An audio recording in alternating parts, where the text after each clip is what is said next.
Assalamualaikum warahmatullahi wabarakatuh. Alhamdulillah dzikrihi tatma'innul qulub bi fadlihi tughfaru dzunub. Asyhadu an la ilaha illallah al-khaliqul ma'bud wa asyhadu anna Muhammadar Rasulullah shaliqul maut. Wa shalawatullahi wa salamuhu ala sayyidina Muhammad wa ala alihi wa ashabihi wa ahli taqwa wa ma'rifatihi wa man tabi'ahum bi ihsanin ila yaumiddin. Marah merusak iman dan takwa. Tadi Ibu Mahmubah telah menyampaikan kepada kita Ali Imran 133-134 bahwa Allah perintahkan kepada kita untuk segera taubat. Basari'u ila maghfiratin min rabbikum wa jannatin adwa samawati wal ardu iddat lil muttaqin. Segera kalian raih ampunan Allah. Segera kalian raih surganya Allah yang luasnya seluas langit dan bumi yang Allah siapkan buat orang takwa. Sementara semua ibadah kita tujuannya biar jadi orang takwa. Mana tanda orang takwa? 134. Alladzina yunfiquna fis sarai wad dharra wal kadhiminal ghaidhi wal 'afina 'anil nas wallahu yuhibbul muhsinin. Bersedekah dalam keadaan lapang maupun sempit. Duit banyak bikin masjid, duit banyak bikin pesantren, bikin madrasah, bikin musola. Duit kurang sumbang masjid, sumbang pesantren, sumbang madrasah, sumbang anak yatim sesuai kemampuan. Punya duit, nggak punya duit, tetap kita bersedekah. Jangan ada bilang saya mah sedekahnya ntar aja kalau sampai kaya. Kalau nggak sampai kaya, kapan sedekahnya? Yang kedua, tanda orang takwa. Wal kadhiminal ghaidh.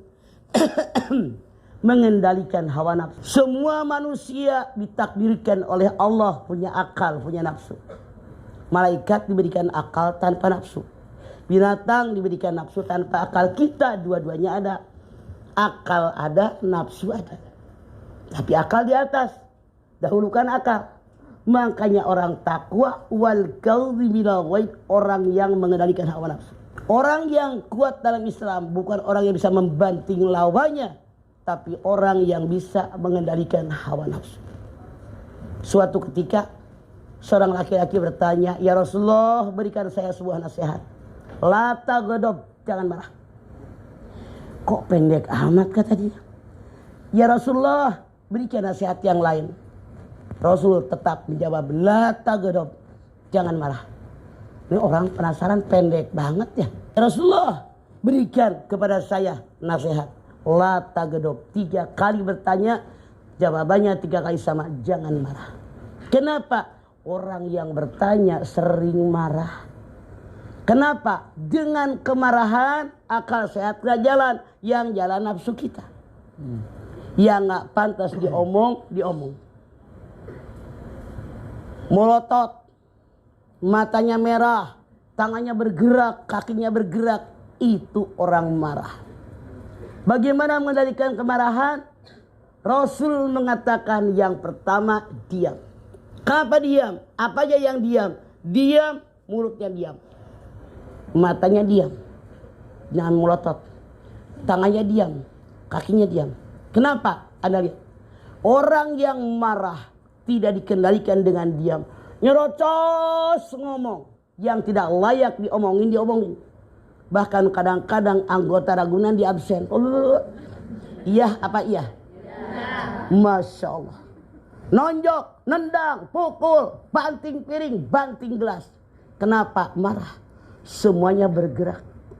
Kalau seandainya Anda berkaca atau direkam ketika Anda marah, setelah reda daripada kemarahan, lihat rekaman Anda marah. Malu apa malu? Malu. Kok bisa saya kayak begitu? Makanya orang yang tidak mengendalikan amarahnya, itu artinya orang tadi bukan orang takwa. Rusak ketakwaannya. Dia bukan orang beriman. Apalagi baca ta'ud. A'udzubillahi minasyaitonirrajim. Reda marah. Apalagi berwudu dengan air. Kenapa? Marah didorong oleh setan. Setan diciptakan dari api. Yang namanya api hanya bisa padam dengan air.